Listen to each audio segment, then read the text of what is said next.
Senator McConnell, as you said, is the longest-serving leader in Senate history, a position he's held since 2007. He made his announcement from the Senate floor this morning. One of life's most underappreciated talents is to know when it's time to move on to life's next chapter.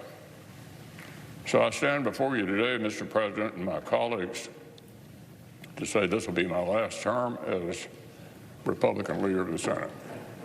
The Kentucky Republican has been one of the most influential politicians in Washington for nearly 2 decades.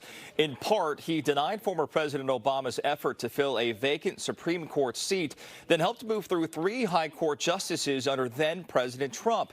He was first elected to the Senate in 1984.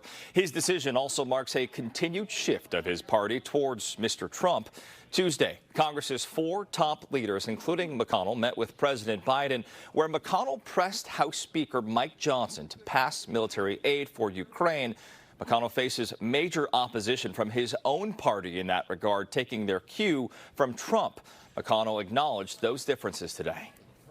Believe me, I know the politics within my party at this particular moment in time. I have many faults. Misunderstanding politics is not one of them.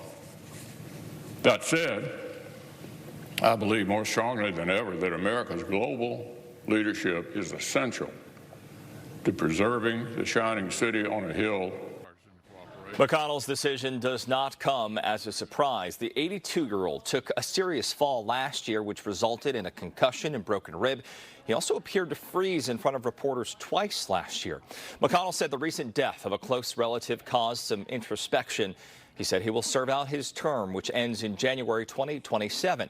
He remains at odds with former President Trump. McConnell blamed Trump for provoking the January 6th attack, while also voting to acquit him during the impeachment trial. Moves forward people who are and could be, if you will, moving the Republican Party and the U.S. Supreme Court and the federal bench overall farther to the right, but not someone who could please Donald Trump in the process of doing so. Of note here, McConnell has not endorsed Mr. Trump for president. His stepping down sets off a race to replace him. That election will be held in November.